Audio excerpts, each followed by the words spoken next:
Everybody, welcome back to my channel, or if you are new, welcome. My name is Mandy and another month has bitten the dust. So I am here to share with you my favorites for the month of June. This month is pretty skincare heavy, and of course I'm going to include some makeup favorites and fragrance favorites. So let's jump in. Let's start with skincare.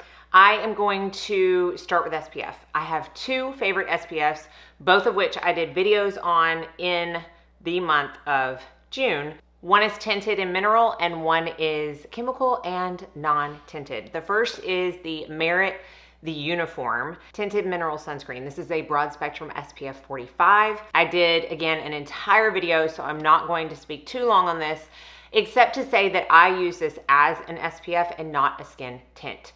You can use it either way. If you use it as a skin tint, I highly recommend putting another SPF underneath it, but I use it as its own SPF, meaning I use 6 to 7 pumps of this. I go over how I use it in that video and show how I apply it. I have seen mixed reviews on this as far as using it as an SPF. Using that much product, some people say they absolutely cannot use that much product. It looks horrible on them. I can.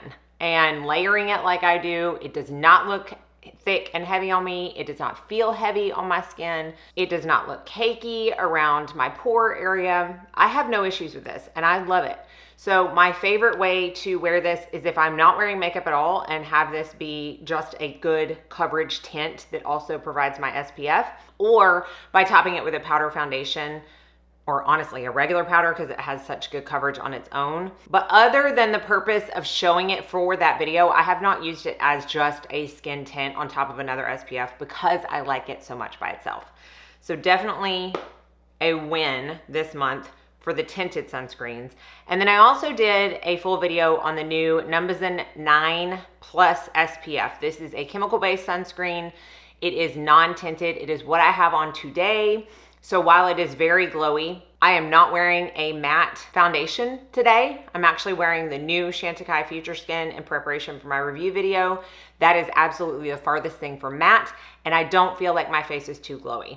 Again, I have a whole entire video on this if you want to see how I apply it, how it looks bare-faced, how it looks in studio lighting, and also in natural lighting, but I love it for a very lightweight, good broad spectrum coverage without having a tint. This one's number one this month. Let's keep talking about K-Beauty, and there is a brand that I had honestly never even seen or heard of before they reached out to me to ask if they could send me a couple of products with no expectation to post. And this company is Real Barrier, and they sent over 2 of their moisturizers. This is the Real Barrier Extreme Cream and the Real Barrier Aqua Soothing Cream.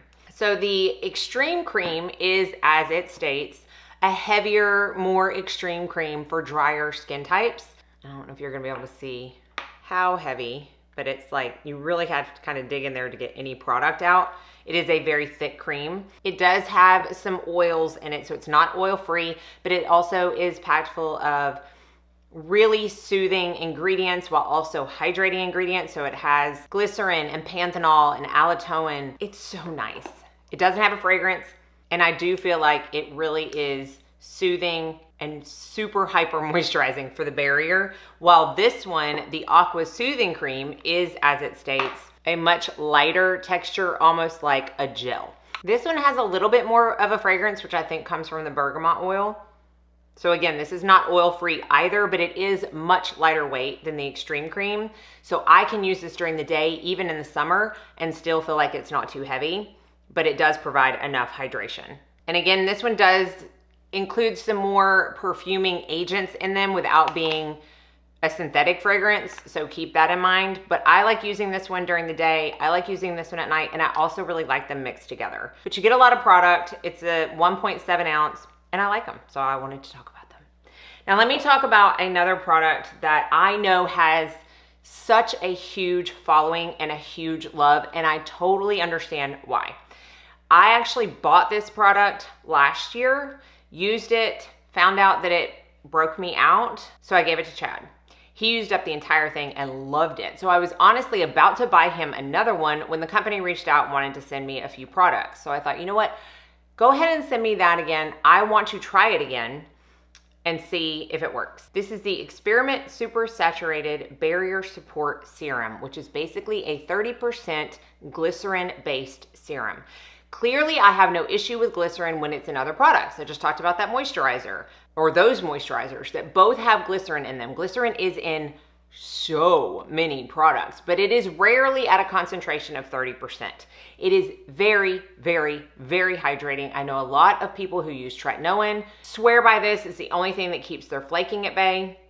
So I thought, you know what? I'm gonna try this in smaller segments, because when I first tried it, I tried it as a serum. So I thought I'm just gonna put a drop in my moisturizer to see if that helps. Did it provide more hydration to my skin? 1000%. And after a few days, 3 days of using it, I was like, I think this is the way I need to use it. Just using a drop, because my skin was looking okay. And then day 4 hit and day 5 hit. And what this does for some reason is it triggers my fungal acne personally. So I started getting the fungal acne bumps that I have talked about a lot on my channel, on my cheekbones. I am gonna put in a picture so you can kind of get an idea of what it started looking like, and it would have gotten progressively worse had I not stopped using this. I stopped using it, it went away within 2 days. So I'm saying this as someone who can't personally use it. It is a fabulous product. If you have very dry, flaky skin, this is going to save your skin. I can say that because it did save Chad's in the winter, where his was super dry and flaky, and it did wonders. So I'm gonna give this to him. It is gonna be well loved and well used.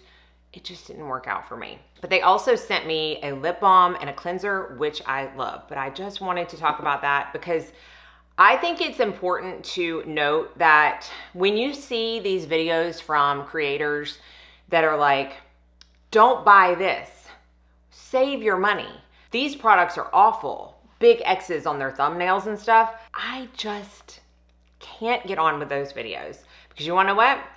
Just because you don't like it and it didn't work for you and you wish you wouldn't have spent your money on it does not mean that it's not going to be phenomenal for someone else. And I wanted to talk about that as an example of just that.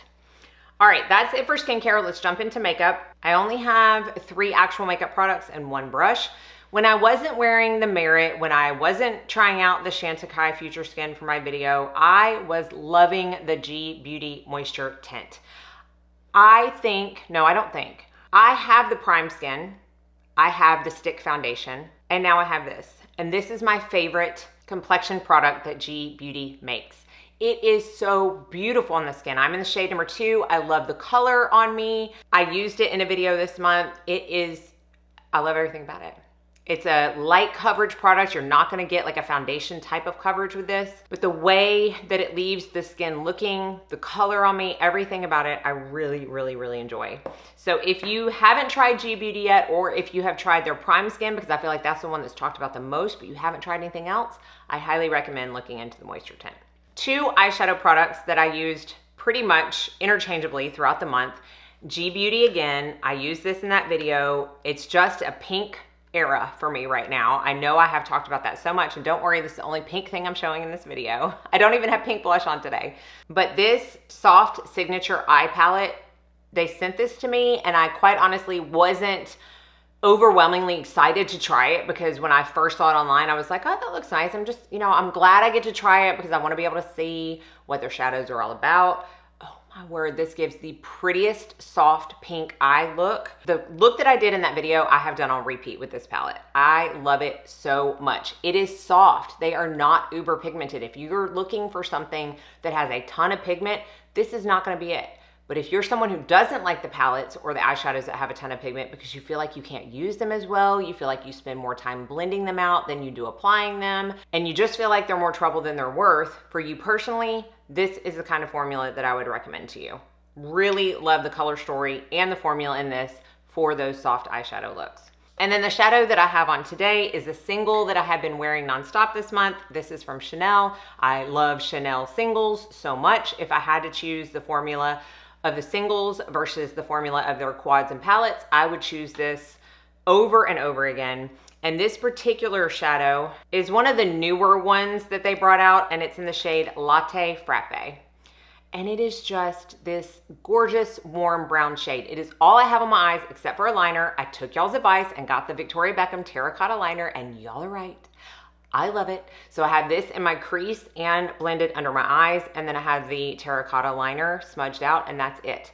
And that's how I've been using this. I've also been using it with like the Chantecaille Copper for just a bit of shimmer on the lid. I have just been using it almost every day. I love it. If I'm wearing a warm look or something that doesn't involve pinks, this is what I have been reaching for.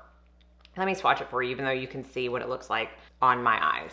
Such a beautiful warm brown shade. And I randomly got a brush this month on Amazon as I was searching, scrolling through and seeing what's new and seeing what I haven't tried, seeing what I want to try, as one does. And I came across this brush, and I'm gonna have to link it. It doesn't have anything on the handle. It is not a name brand brush. I think it was like $7, and I love it. This is the brush right here. It is at an angle. It is pinched at the ferrule up front so that it is more narrow here and widens up at the top. And I have been using this every day for bronzer because it just fits perfectly to press bronzer at an angle on my forehead. I've been really putting my bronzer up much higher lately, so I start at my temple and just press it onto the cheek. I mean, for $7, it's a really, really good brush. Super soft, and I just really like the shape of it. It's not the first brush I've seen in that shape, but it's the most affordable one that I have tried. All right, and finally we're gonna talk about perfume. And admittedly, summer is my least favorite season for perfume because personally, I am just someone who likes a deep, dark, whiskey, rum, patchouli fragrance, right? That is just my type of fragrance. And while I will wear them in the summer, it's not necessarily high heat appropriate. So because I don't normally gravitate towards high florals, it's just not my favorite season. However, these two, and I haven't put any fragrance on today because I am going to mix them. I haven't done that yet, but I think it's gonna be really pretty, are the ones that I have reached for the most this month. The first one is Ormond Jane Boukhara. First of all, Ormond Jane, I have come to realize, I said in another one of my videos this month, they are my favorite house for fragrances. Everything I try from them, I like. And this one is such a gorgeous peach, light floral, but mostly like fruity, scent. I bought this straight from Ormond Jane when it was exclusive to, I think, some retail place in London, but I still was able to buy it from them, reaching out to them saying, I got a sample of this. I love it so much. Can I please buy it? But now you can get it in their regular line. And then also peachy, but in a totally different, more floral way, is Memo Madurai. And this is another one that I have been reaching for a lot because it is like a white floral peach. Oh yeah, much more floral, much stronger. It's not as soft as Boukhara, but I think I'm really gonna like these mixed. These are summer perfumes that I can get behind. Love them so much. And if I have not been wearing this, I've been wearing this, and vice versa. That's it. That's the wrap up of my favorites for June. I will have everything listed and linked down below per usual. Let me know what your favorites were in the month of June down below in the comment section. Thank y'all so much for watching. I will see you in my next video, and I hope you all go out and have a very blessed day.